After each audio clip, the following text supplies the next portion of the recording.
ভাবি, তোমার বয়স বেশি হলেও তোমার ভিতরে এখনো অনেক টাইট। আমি একটু করলে আর পারব না। ভাবি, তোমার ভিতরে এত গরম কেন? আমার এটা তো পুড়ে যাবে।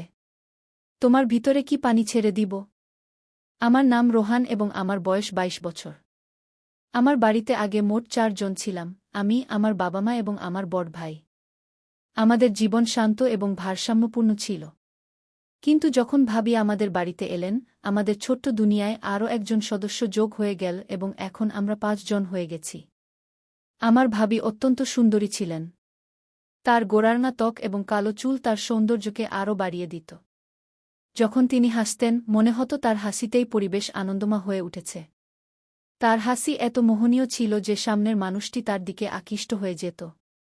সময়ের সাথে সাথে আমার এবং ভাবির মধ্যে একটি আলাদা বন্ধন তৈরি হয়ে গেল। আমি তার সাথে অনেক মজা করতাম এবং তিনি কখনো এমন অনুভব হতে দেননি যে আমি তার চেয়ে ছোট বা কোনো আনুষ্ঠানিকতা আছে।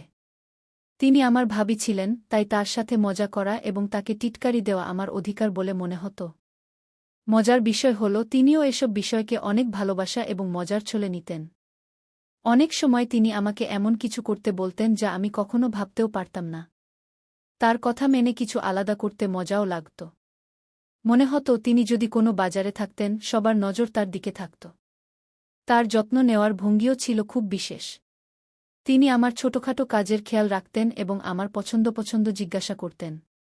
একদিন বাড়িতে আমাদের দুজন ছাড়া আর কেউ ছিল না। বাকি সবাই বাড়ির কাজে ব্যস্ত ছিল এবং ভাবি মেঝে পরিষ্কার করছিলেন। আমি গোসল করে বাথরুম থেকে বেরিয়ে এসে আমার ঘরের দিকে যাচ্ছিলাম, হঠাৎ আমার পা পিছলে গেল। আমি দ্রুত মেঝেতে পড়ে গেলাম। পড়ার সময় একটু জোরে শব্দ হল এবং ভাবি তৎক্ষণাৎ আমার দিকে দৌড়ে এলেন। ভাবি আমাকে তুলতে চেষ্টা করলেন, কিন্তু সম্ভবত মেঝে ভিজে ছিল, তাই তারও পা পিছলে গেল এবং তিনি সরাসরি আমার উপর পড়ে গেলেন। এখন আমরা দুজনেই মেঝেতে ছিলাম এবং তার চোখ সরাসরি আমার চোখের মধ্যে আটকে গেল। মনে হল যেন সময় থেমে গেছে। আমরা দুজনেই একে অপরের চোখের দিকে তাকিয়ে রইলাম। প্রায় ২ মিনিট আমরা এই অবস্থায় ছিলাম, তারপর হঠাৎ দুজনেই একে অপরকে সাহায্য করে উঠে দাঁড়ালাম। আমি ধীরে ধীরে আমার ঘরের দিকে চলে গেলাম। ঘরে বসে আমি ভাবলাম, সেই মুহূর্তের অভিজ্ঞতা কত অস্বাভাবিক এবং অদ্ভুত ছিল। কিছুক্ষণ পরে ভাবি আমার ঘরে এলেন। তার মুখে একটু লজ্জা ছিল, কিন্তু তবুও তিনি ধীরে ধীরে জিজ্ঞাসা করলেন, রোহান, তোমার কোথাও আঘাত লাগেনি তো? আমি তার দিকে তাকিয়ে হেসে উত্তর দিলাম, না ভাবি, আমার কিছু হয়নি। কিন্তু আপনার তো আঘাত লাগেনি? ভাবি এক মুহূর্ত থেমে বললেন, বেশি কিছু না, কিন্তু কোমরে একটু টান লেগেছে। তার হাতে বাম ছিল এবং তিনি বারবার এটি ঘুরাচ্ছিলেন, যেন নিজেকে সামলে নেওয়ার চেষ্টা করছিলেন। আমি তৎক্ষণাৎ বললাম, ভাবি, বামটা আমাকে দিন, আমি লাগিয়ে দিই। এটি শুনে ভাবি একটু লজ্জা পেলেন। তিনি হেসে বললেন, না, আমি নিজেই লাগিয়ে নেব। তোমাকে কষ্ট দেওয়ার দরকার নেই। আমরা দুজনেই কিছুক্ষণ একে অপরের দিকে তাকিয়ে রইলাম। আমি তার চোখের দিকে তাকালাম এবং মনে হল যেন তার চোখ আমাকে কিছু বলতে চাইছে। কিছুক্ষণ এমনই কেটে গেল, তারপর হঠাৎ ভাবি নিজেকে সামলে নিলেন।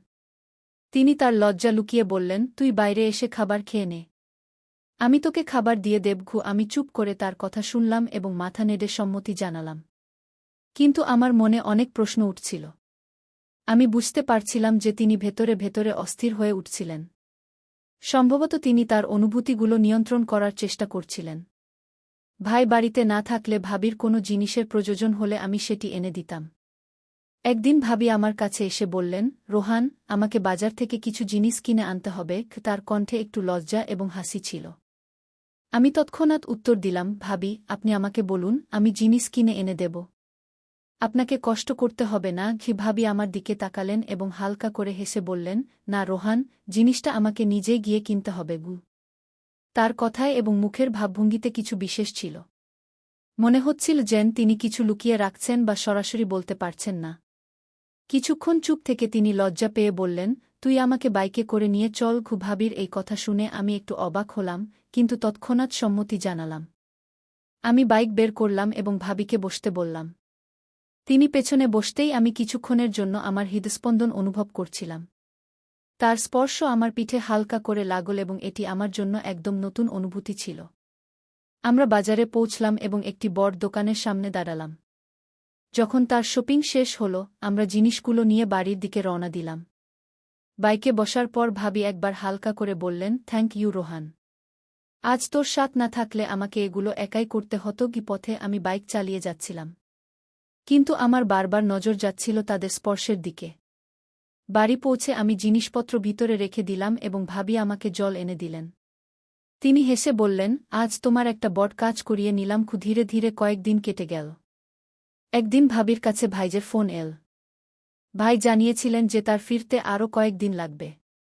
এ কথা শুনে ভাবির মন আরও ভারী হয়ে গিয়েছিল। আমি বুঝতে পেরেছিলাম যে ভাবির কারও সাহায্যের প্রয়োজন। মনে মনে ভাবছিলাম, আমি কি তার সাহায্য হতে পারি? শেষ পর্যন্ত আমি এখন বড় হয়ে গেছি এবং দায়িত্ব নেওয়ার চেষ্টা করতে পারি। কিন্তু তবুও যখন আমি ভাবিকে সান্ত্বনা দেবার কথা ভাবলাম, তখন আমার মনে ভয় এবং দ্বিধা ছিল। আমি চিন্তা করছিলাম যে ভাবি আমার কথার কি অর্থ নেবেন এবং আমার সম্পর্কে কি ভাববেন। রাতের সময় ছিল প্রায় 11টা। আমরা সবাই খেয়ে ফেলেছি। মা বাবা তাদের নিজ নিজ ঘরে ঘুমোতে চলে গেছেন। বাড়িতে এখন শুধু আমি আর ভাবি জেগে আছি। ভাবি খেতে বসেছিলেন। আমি দেখলাম তিনি কিছুটা বিষণ্ণ এবং অসুস্থ দেখাচ্ছেন। আমি ধীরে ধীরে জিজ্ঞাসা করলাম, ভাবি কি হয়েছে? আপনি কিছুটা অস্বস্তিতে দেখাচ্ছেন। ভাবি মৃদু কণ্ঠে বললেন, কিছু বিশেষ নয়, শুধু একটু টেনশন। আমি তার কথার উপর জোর দিয়ে জিজ্ঞাসা করলাম, কি কথা ভাবি, বলুন তো।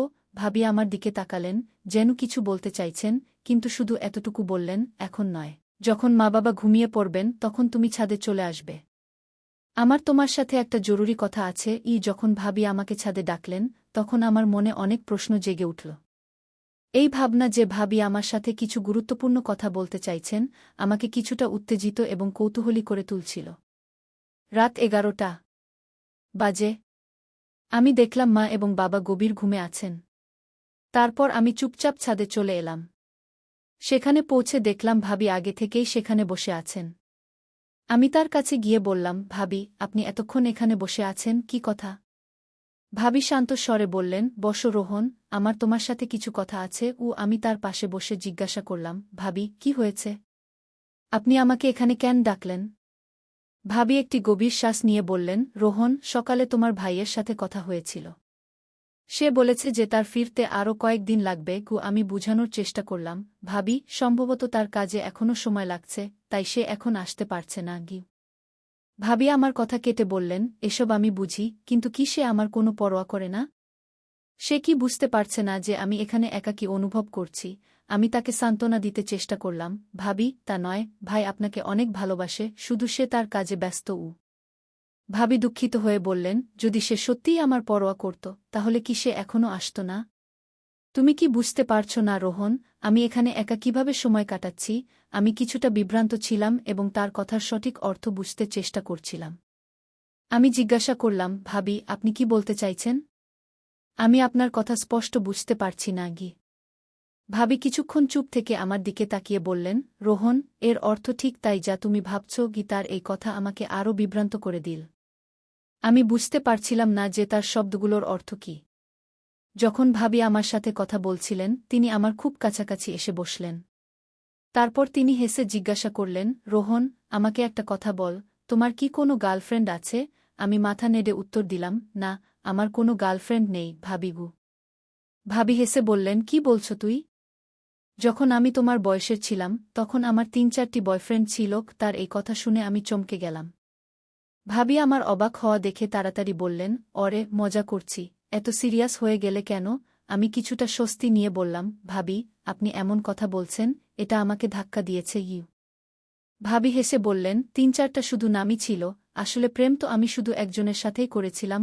আমি কিছুটা হেসে জিজ্ঞাসা করলাম, তাহলে আপনি তার সাথে বিয়ে করলেন না কেন? ভাবির মুখে একটু বিষণ্ণতা দেখা দিল।